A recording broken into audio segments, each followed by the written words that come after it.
Բարև ձեզ, CVK-ի տեղավորում այսօրվա մեր հյուրը Սարգիս Խանդանյանն է, քաղաքացիական պայմանագրի խմբակցության պատգամավոր։ Բարև ձեզ, պարոն Խանդանյան։ Բարև ձեզ։ Շնորհակալ եմ, որ եկաք, պարոն Խանդանյան, ինչպես գիտեք, վարչապետ Փաշինյանը գտնվում է Փարիզում, մասնակցում է խաղաղության 8-րդ ֆորումին, որի շրջանակներում պանելային քննարկում եղավ, վարչապետը խոսեց խաղաղությունից Հայաստանի եւ Ադրբեջանի միջև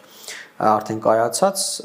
Պարոն Խանդանյան, ինչ փուլում է գտնվում խաղաղությունը, որովհետեւ դուք ձեր թիմը անընդհատ նշում եք, որ խաղաղությունը հաստատված է, բայց այն մշտական հոգացության կարիք ունի, խնամքի կարիք ունի, ինչ փուլում են գտնվում հայ-ադրբեջանական հարաբերությունները։ Հայաստանի եւ Ադրբեջանի միջև գործընթացը, խաղաղության գործընթացը անշուշտ օգոստոսի 8-ից հետո նոր շունչ է առել եւ օգոստոսի 8-ին կարծես թե հաստատվեց խաղաղությունը, բայց հիմա մենք դրա ինստիտուցիոնալացման ճանապարհին ենք գտնվում եւ տարբեր գործընթացներ պիտի տեղի ունենա, որպեսզի մնացյալ խնդիրները լուծվեն եւ խաղաղությունը ավելի կայուն եւ երկարատև լինի։ Պիտի նշեմ, որ տարբեր ուղղություններով շարունակվում են բանակցությունները,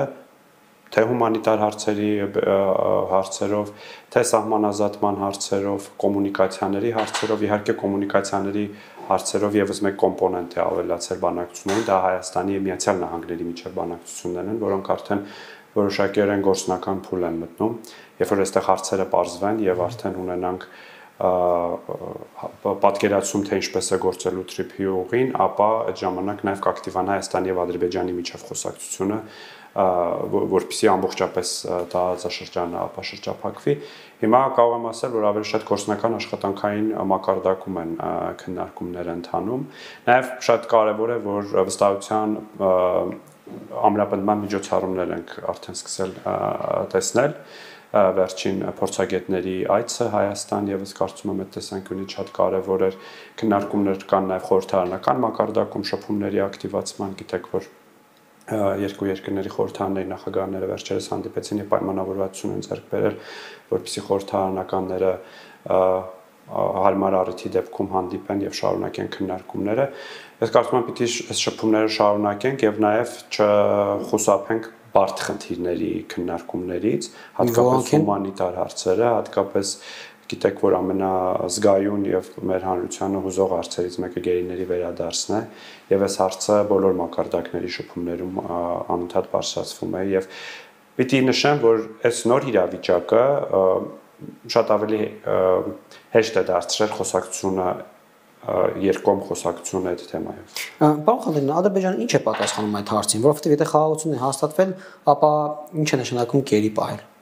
Դե հրապարակային պատասխանները երևի պետք չէ կրկնել, գիտեք, այդ շինծուդատական գործերն են վկայաբերում, իսկ մյուս հարցերով ավելի շատ մենք կոնկրետ արդյունքներ ենք ակնկալում, քան քաղաքական պատասխաններ, որովհետև սա հումանիտար հարց է եւ մեր ակնկալիքն է, որպեսզի գերիները վերադառնան Հայաստան։ Ու այստեղ կարծես թե բան չկա, հա, ինչ որ սա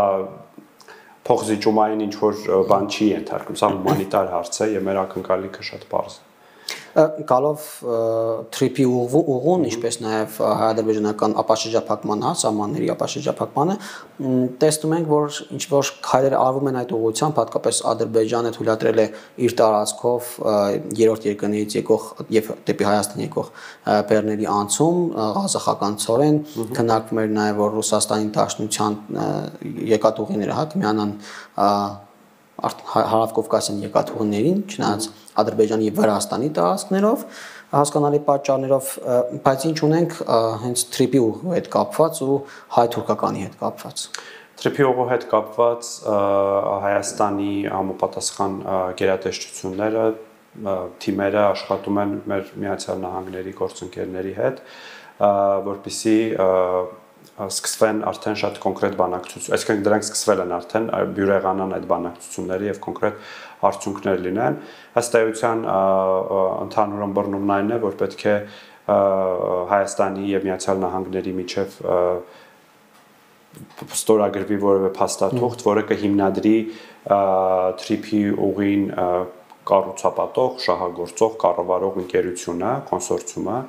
եւ արդեն ըստ տարբեր ենթակառուցվածքների կլինեն համապատասխան մոտեցումներ,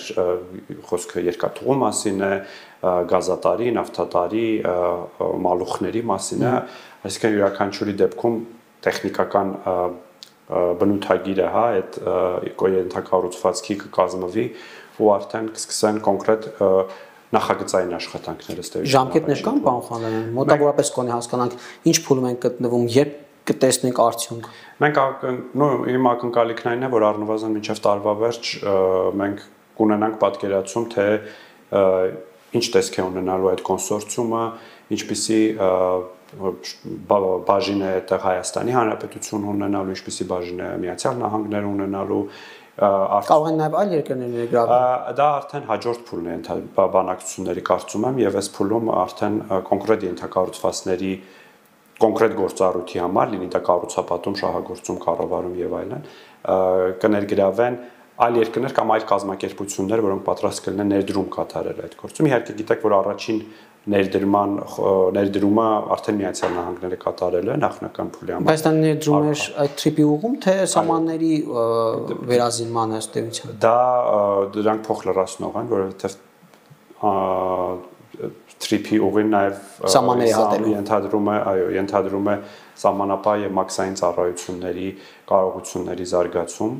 ինչը եւ նաև ամերիկյան կողմից նշվում էր, որ սա ներդրում է նաև մեր խաղաղություն խաչմերուկ նախագծի մեջ։ Թուրքիայի հետ ինչ ունենք, պարոն Խանոյան, որովհետեւ տրիպի ուղին ըստ էության նաև Թուրքիային է առնչվելու, այդպես բեռները գալու են դեպի Նախիջևան, հետո շարունակվելու են դեպի Թուրքիա, հիմա էլ Հայաստանը վարչապետի մակարդակով առաջարկել է Ադրբեջանից դեպի Թուրքիա բեռների տարանցում ի պատասխան հայկական բեռների թույլատրության Ադրբեջանի տարածքով եւ նշել է այս ուղին, որը պետք է անցնի դեպի Մարգարայի ճանապարհ, բայց թուրքերը կարծեք թե չեն շտապում օգտվել այս ճանապարհից, ինչու դա քաղաքական թե տնտեսական հարցերով է պայմանավորված։ Իրականում այս ճանապարհը հնարավոր է շահագործել այսօր հենց այսօր, որովհետեւ ամեն ինչ պատրաստ է ենթակառուցվածքների տեսանկյունից, ամեն ինչ պատրաստ է, բայց այո, որոշակի հապաղում ենք տեսնում Թուրքիայի կողմից, բայց կարծում եմ որոշակի արդյունքներ Հայաստան-Թուրքիա հարաբերությունների կարգավորման գործընթացում կարելի է ակնկալել առաջիկա ամիսների ընթացքում եւ հույս ունենք, որ այն պայմանավորվածությունները, որոնք ձեռք են բերվել հատուկ ներկայացուցիչների միջև, դրանք ի վերջո կիրագործվեն։ Իհարկե Հայաստան-Թուրքիա հարաբերությունների կարգավորման մեջ ես ավելի մեծ պոտենցիալ եմ տեսնում, ես կարծում եմ, որ որևէ խոչընդոտ եւ սահմանափակում չկա ամբողջությամբ բացել բոլորի համար Հայաստան-Թուրքիա սահմանը եւ մենք ակնկալում ենք, որ դա Թուրքիան կանի շատ շուտ բացատրել դիվանագիտական հարաբերություններ, որտեղ եւս ես խոչընդոտ չեմ տեսնում եւ նաեւ արդեն սկսել մտածել երկաթուղու շահագործման մասին, Գյումրի-Կարս երկաթուղու շահագործման մասին։ Այս առնչությամբ որոշակի տեխնիկական աշխատանքներ կլինեն երկաթուղու վերականգնման ուսումնասիրությունների տեսանկյունից եւ բայց իսկապես ես կարծում եմ, որ հնարավոր է ամեն ինչը տարագանել հայ-թուրքական Հայաստան-Թուրքիա հարաբերությունների կարգավորման կոնտեքստում։ Այդ հապաղումը քաղաքական է, այսինքն իրենք սպասում են, որ Հայաստան-Ադրբեջան խաղաղության համաձայնագիրը ստորագրվի նոր կամ Հայաստանի սահմանադրությունը փոխվի նոր, թե ինչ։ Չէ, նման պահանջ կամ նման նախապայման Թուրքիան չի առաջադրում, բայց ընդհանուր առմամբ ըմբռնումը այն էր, որ թուրքական կողմի, հա, մեսեջը այն էր, որ Հայաստան-Ադրբեջան կարգավորման խաղաղության գործընթացում որոշակի զարգացման որոշակի արդյունքի հասնելուց հետո նրանք եւս քայլեր կկատարեն, ես կարծում եմ այդ պահը հենց հիմա է, որովհետեւ Հայաստան-Ադրբեջան գործընթացում շատ կոնկրետ խաղաղություն է ստացել առաջընթաց կա եւ մենք ակնկալում ենք, որ խաղաղության պայմանագիր, որը արդեն նախաստորագրվել է, կստորագրվի, ես կարծում եմ Թուրքիան չպիտի հապաղի եւ ընդհակառակը պիտի շատ արագ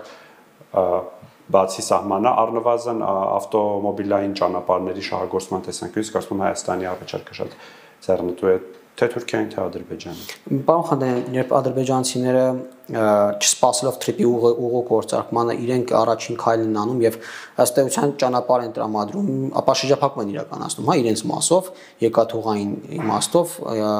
որպեսզի Հայաստան եկող բեռները անցնեն իրենց տարածքով անխոչնդոտ կերպով գան Հայաստան։ Իրենք ինչ են ակնկալում, որ Հայաստանը ինչ քայլ կանի եւ որը պետք է լինի մեր պատասխանը այդ, չգիտեմ, միգուցե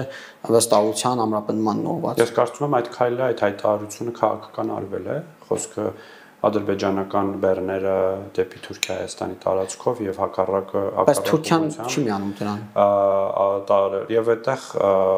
ես հույս ունեմ Ադրբեջանը, եթե իսկապես հետաքրքրված է դրանով, պետք է շահագրգռի նաեւ Թուրքիային, որպեսզի Թուրքիան այդ քայլը կատարի, այսինքն մենք եթե խոսում ենք փոխադարձության մասին, հա, այս կոնտեքստում, ապա քաղաքական հայտարարության մակարդակով դա արել ենք եւ սպասում ենք արձագանքի։ Գալով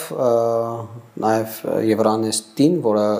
Երևանում է կայանում այս օրերին, պարոն Խանոդանյան մի քանի падգամավորներ իսպանացի եւ գերմանացի քննադատեցին ձեզ, ասեցին Հայաստանը ժողովրդավարության տեսանկյունից ինչ որ խնդիրներ նկատվում վերջին շրջանում, մասնավորապես քաղաքապետարանների կամ քաղաքականությամբ զբաղվող մարդկանց վերաբերյալ քրեական գործերի մասով ինչ պատասխան ունեք այստեղ։ Ես կարծում եմ այդ ելույթները, հատկապես մեր իսպանացի գործընկերոջ ելույթը, ոչ այնքան քննադատություն էր, այլ ուղղակի իրավիճակին ծանոթանալու ցանկություն եւ նաեւ այսպես բարի հորդոր, որպեսզի որ եթե կան այդպիսի բաներ, այլևս չլինեն, բայց մենք իհարկե նկարագրել ենք իրավիճակը մեր գործընկերոջը եւ կարծում եմ այս հարցը հարթվել է, բայց շատ տարօրինակ է, որ մեր ընդդիմադիր մամուլը ընդհանրապես չի լուսաբանում այն տասնյակ ելույթները, որոնք Եվրոպական պարլամենտի պատգամավորները ու ոչ միայն մեկ երկրից կամ մեկ քաղաքական խմբից, այլ բոլոր քաղաքական խմբերից նշում են Հայաստանի ժողովրդավարական բարեփոխումների մասին, նշում են խաղաղության գործընթացի եւ ձեռքբերումների կարեւորության մասին, կառավարություն ջանքերի մասին։ Սա մնում է ստվերում, որոնք շատ էին այս 2 օրերի, 3 օրերի քննարկումներին, իսկ այդ մեկ ելույթը, որը փոքրինչ բան էր, հա, գուցե կարող է 10 ելույթի մեջ 2 ելույթ եղավ այդ քննադատական, դա այսպես շատ ակտիվ շրջանառվում է, իհարկե այդ պնդումները շատ տարօրինակ են թվում նաև մեր եվրոպացի գործընկերների համար, հատկապես երբ որ ասում են Հայաստանում կա 40 քաղբանտարկյալ եւ թե ոնց են հաշվել, ում են հաշվել որպես քաղբանտարկյալ եւ այլն։ Օրինակ Վարդան Ղուկասյանը։ Հա, վստահ եմ 40-ի մեջ ինքը կա։ Վարդան Ղուկասյանի մասին առանձին ելույթներ էին ունենում մեր ընդդիմադիր գործընկերները եւ մեր եվրոպացի գործընկերներին պատմում են, որ կա ձայնագրություն, որտեղ Վարդան Ղուկասյանը մոտավորապես 10,000 եվրոյի կաշառք է պահանջում ինչ որ քաղաքապետարանի լիազորությունների շրջանակում ապօրինի գործունեություն ծավալելու համար, շոկի են ենթարկվում եւ իհարկե սա մի բան է, որ եվրոպական շատ երկրների քաղաքական մշակույթում չկա ու հասկանում են, թե ինչի մասին է խոսքը։ Իհարկե հասկանում են նաև եւ մենք նաև նշում ենք, որ սա այս խաղաղության process-ը եւ ժողովրդավարության նկատմամբ հարձակումները, որոնք Հայաստանի դրսից են եւ նաև շատ արձագանք են գտնում Հայաստանի ներսում, փոխկապակցված են։ Ինչը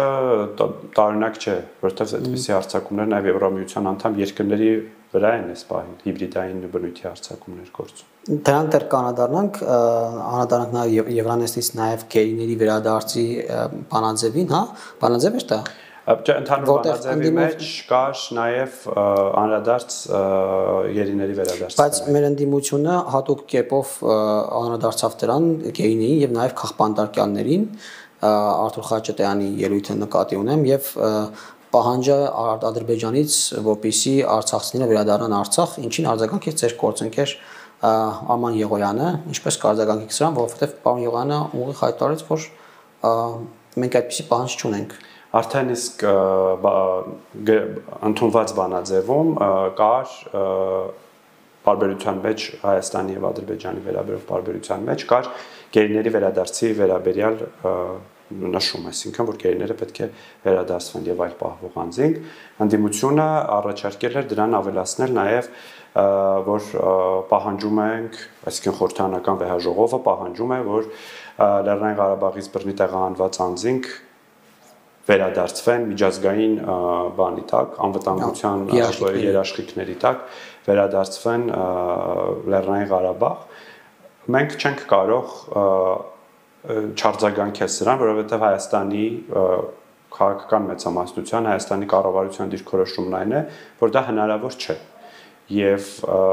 դա Ղարաբաղ երկու շարժում չի լինելու։ Եվ այո, եւ սին հույսեր պետք չի տալ մեր հայրենակիցներին Լեռնային Ղարաբաղից, մենք չենք կարող մեզ պահել հանրապետականների կամ դաշնակների պես։ Մենք չենք կարող Հայաստանի ներսում մի բան ասել, հետո գնալ միջազգային հարթակներում ինչ որ պահանջներ գրել բանաձևերի մեջ եւ ասել, այ տեսեք ինչ հաղթական բանաձևեր ենք բերել Հայաստանի, որոնք կյանքի չեն կոչվելու, եւ սա մենք որևէ կաշկանդվածություն չունենք նաեւ ասելու միջազգային հարթակներում եւ բացատրելու մեր գործընկերներին, որ անիրատեսական է Ադրբեջանից պահանջել Լեռնային Ղարաբաղի հայերի վերադարձ։ Այն էլ միջազգային երաշխիքների ներքո եւ նաեւ թե ով այդ միջազգային երաշխիքները տալու դա էլ լրիվ անհասկանալի։ Պարոն Խանդանյան, խոսենք նաև Փարիզում կայացած այս միջոցառումների ընթացքում վարչապետի եւս մեկ թեմայի անդրադարձավ խոսքը հիբրիդային հարձակումների մասին, նա Մոլդովայի նախագահի հետ նաև հանդիպեց Մայա Սանդու եւ Մոլդովան այն երկրներից էր, որը եվրոպական երկրներից է, որ հենց առնչվել է վերջերս ընտրությունների ժամանակ այդ դրսից հարձակումներին եւ ընտրությունների միջամտությանը վարչապետը նշեց, որ վստահ է, որ Հայաստանի Հանրապետության ժողովուրդը կաջակցի խաղաղության գործընթացին, այսինքն ընտրությունների ժամանակ նա քաղաքացիները քվեարկեն քաղաքացիական պայմանագրի օգտին, բայց պարոն Խանդանյան, այդ ռիսկերը կան, եթե Մոլդովայի ընտրություններին են փորձել միջամտել, ապա Հայաստանի ընտրություններին վստահաբար կանեն, որովհետև Հայաստանի հետ խորհրդային տարածքի հանդիսանում, Ռուսաստանի ավանդական տարածքի հանդիսանում եւ Ռուսաստանը այստեղ շահեր ունի ու ավելի շատ ռեսուրսներ նաեւ միջամտելու ինչ անելու պետությունը այդ միջամտությունը թույլ չտալու համար եւ կան արդյոք այդ ներուժը։ Իհարկե Մոլդովան եւս շատ խոցելի է այդ տեսանկյունից, հաշվի առնելով Մոլդովայի դեմոգրաֆիան եւ նաեւ կրկին տարբեր ազդեցությունները, որ կան այդ երկրում։ Եվ շատ կարևոր է այդ փորձի ուսումնասիրությունը, թե ինչպես Մոլդովային հաջողվեց դիմակայել այդ հիբրիդային հարձակումներին եւ անցկացնել նորմալ ժողովրդավարական ընտրություններ։ Կան այդ ռիսկերը, կա ապատեղեկատվության հսկայական այսպես չափաբաժին, որը մատուցվում է մեր քաղաքացիներին։ Իհարկե, երբեմն ինձ թվում է այդ հիբրիդային հարձակումներ գործողները շատ լավ չեն ուսումնասիրել մեր հանրությանը եւ վերջերս օրինակ այդ բանը շատ զվարճալի էր, երբ որ իմ գործընկեր Հրաչյա Հակոբյանին ինչ որ անգլիալեզու կայք էին բացել եւ գրել էին, որ իմ գործընկեր Հրաչյա Հակոբյանը պատրաստում է կոնսերվատորիայի շենքը քանդի եւ այնտեղ կազինո։ Սարքի օրինակ այդ ապատեղեկատվությունը տարածողները պիտի մի քիչ ուսումնասիրեին, որ հասկանային, որ Երևանում կազինոներ կառուցել օրինակ չի թույլատրվում։ Այսինքն մի քիչ անորակ են դեռ հիբրիդային հարձակումները անում եւ ապատեղեկատվությունը, բայց կաթիլը քարեց։ Բայց նաեւ իհարկե դա որոշակի հանրային ընկալումների վրա կարող է ազդել, ինչի համար պետք է շատ աշխատենք, ուսումնասիրենք փորձը եւ նաեւ մեր Եվրամիության գործընկերները պատրաստ են որոշակի գործիքակազմով կիբերանվտանգության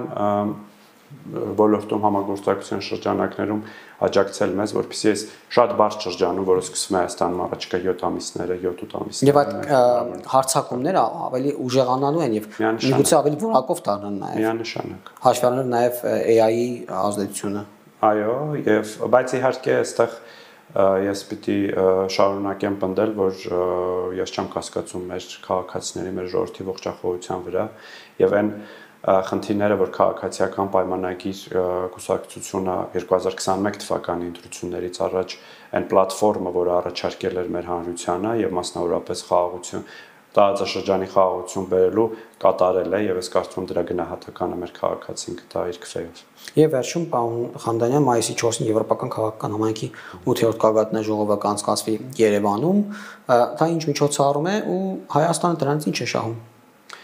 Սա Հայաստանի պատմության մեջ երևի ամենաբարձրաստիճան մասնակցությամբ ամենամեծ միջոցառումն է լինելու եւ միջազգային մեծ տեսանելիություն է շահելու Հայաստանին։ Սա նաեւ ամրապնդելու է Հայաստանի ռազմավարական մոտեցումը ավելի մոտենալու Եվրոպային եւ Եվրոպական միությանը։ Այս միջոցառումը անցկացվում է տարեկան 2 անգամ, մի անգամ Եվրամիության երկրներից որևէ մեկում, մի անգամ Եվրամիության հարևանության եւ եվրոպական ձգտումներ ունեցող երկրներից մեկում եւ շատ ուրախ եմ, որ այս անգամ Հայաստանում է տեղի ունենալու միջազգային ճանաչելիություն, կապերի ամրապնդում եւ նաեւ ես կարծում եմ, որ սա շատ լավ հնարավորություն է նաեւ մեր հարևան երկրների ղեկավարներին Հայաստանում հյուրընկալելու համար։ Ադրբեջանը կարծեք մերժել է, որ մասնակցելու Եվրանեստին, ոչ թե այն պատճառով, որ Հայաստանում անդանում, այլ այն պատճառով, որ Եվրանեստ։ Հա, Եվրանեստն է, դա։ Իսկ դրան դեռ կսպասենք, պետք է սպասենք։ Բայց հաշվի առնելով, որ նույն կազմն է, չէ՞ լինում, տարբերություն կլինի Ադրբեջանի համար։ Սա խորհրդարանական ձևաչափ է եւ ըստ էության տրամաբանությունն այն էր մեր վերացի եւ ադրբեջանցի գործընկերների չմասնակցելու իրենց հարաբերություններն են եվրոպական խորհրդարանի հետ եւ ադրբեջանցիները նաեւ հատուկ շեշտել են, որ դա Հայաստանի հետ կապ չունի, բայց Ադրբեջանի նախագահը մասնակցել է բոլոր եվրոպական քաղաքական համայնքի բոլոր հանդիպումներին եւ վստահ եմ Հայաստանը հրավերք ուղարկի նաեւ օֆիցիալ բանավոր արդեն ուղարկի ասվել է մասնակցելու նաեւ Երևանի։ Այսինքն այդ ընթացքում մայիսին, երբ հունիսին ընտրություններն են Հայաստանում, մայիսին կլինեն այդպիսի մեծ պատվիրակություն կլինի ողջ Եվրոպայից Հայաստանում, այդ թվում Ալիևը եւ Էրդողանը կարող են մասնակցել, այո։ Կարող են մասնակցել, բնականաբար այս պահին հնարավոր չէ հերքել կամ հաստատել դա, բայց այո, եւ ես վստահ եմ, որ ընդդիմությունը կասի, որ սա հատուկ է այդ օրերին արվել, որպեսզի որպես նախընտրական քարոզարշավի մեկնարկ եւ նաեւ որ Թուրքի օրակարգն սպասարկել ընտրություններին օրինակ։ Եկել են ինստրուկտաժ անելու, թե ինչպես անցկացնել։ Ըստ ընդդիմության մենք 5 տարի արդեն սպասարկում ենք այդ օրակարգը, բայց արդյունքները ցույց են տալիս, որ դա Հայաստանի քաղաքացիների օրակարգն է։ Շնորհակալ եմ, պարոն Խանդանյան։ CVK-ի եթերում զրուցեցինք Սարգիս Խանդանյանի հետ, տեսություն կհանդիպենք։ Չմոռանաք հավանել տեսանյութը եւ բաժանորդագրվել CVK-ի YouTube-յան էջին։